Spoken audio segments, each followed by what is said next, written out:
Majority of the Kenyans believe the 8th of August 2017 general elections will be free, fair and credible. This is in regard to a survey conducted by Infotrak in collaboration with the Integrated Development Network, which revealed that 73% of the 1,500 people sampled between the 9th and the 12th of April this month agree that the election will be credible, with 54% disputing claims that the election will be marred with violence.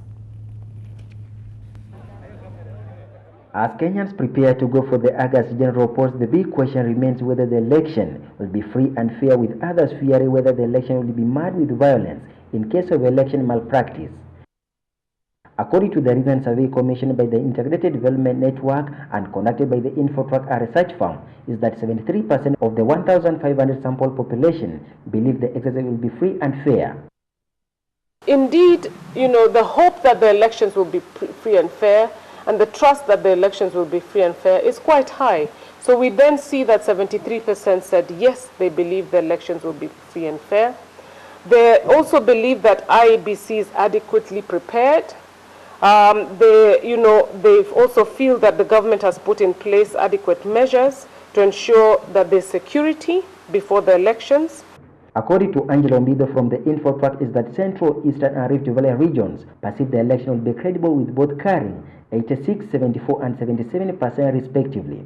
Western region supports with 76% perceiving the election will be free and fair. When people feel that the elections is not going to be free and fair, what does it drive? It drives apathy.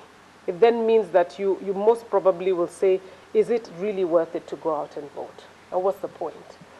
However, 25% of the sample population claim the country will be marred with violence, with 54% against. 3.6% don't know whether the country will plunge into chaos. The northeastern part of Kenya says Kenya will plunge into electoral violence. Nairobi, the capital city, believes there will be violence, with only 25%. You're going to spend most of your time, if you like Nairobi, lucky for you, I'm sure your home is Nairobi, you will start here. You will start at home, because that is where we have 33% saying yes, and then another 18% saying they're not sure. Then you will go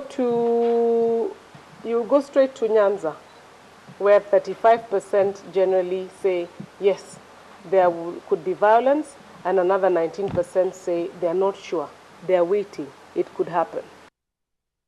The survey, which was conducted between 9th and 12th April this month, shows that 66% of Kenyans have trust and confidence with the Independent Electoral and Boundaries Commission (IEBC), with only 25% having doubt with the electoral body. 5% of the sample population says IEBC won't carry out a credible election. What level of politics do you think could trigger election-related violence? Is it the one that is national, which really would be the presidential? Many people that are out the MCA positions, see, we thought it was not a big deal. Do you know how many candidates there are for MCA position on one political party in Kilimani here in Nairobi? One political party, 17. Mountain View Ward has 36 candidates, 36. So I think as we move closer, we will also see some of these ones. Hata hiyo ya MCA inaweza kuwa very hot. In addition, 52% have confidence with the Kenyan Supreme Court, with 3% having doubt with the judiciary. The 10% totally are against the Supreme Court. The Kenyans until now still have doubt with the police force, which stands at 41%, with only 30% having public trust, with 27% against. The Jubilee Party and the National Super Alliance NASA principals are facing a big nightmare as political parties prepare to submit their nomination names to the electoral body IEBC, kickstarting what could be a charged period ahead of the August general elections. So Nyanza is at 63%, followed by, it's the two places really where you have perhaps very strong candidates. So Nyanza, Central. Then you have Eastern, because then you have the Gema community also is the largest in Eastern. So you have Nyanza and Central na Eastern. But then you also see that there's potential in Nairobi, where 50% say there could be violence. You also see the potential in Rift, where 47% said there could be violence, and also at the coast. Within NASA, which largely brings together the four main opposition parties, confusion surrounds the primaries as the principals ponder whether to hold joint nominations or allow individual parties to conduct their primaries and fill a separate candidate during the election. There were requests by some parties for extension of time. I think Amani made the request, I think Kanu made the request. But as far as we're concerned, we want to make sure that we finish on Wednesday. In view of possible security incidents that may arise from holding primaries on the same date in Nairobi, the Commission directs ODM to proceed with nominations in Nairobi on 25th April and that Jubilee conducts their nominations in Nairobi on the 26th of April.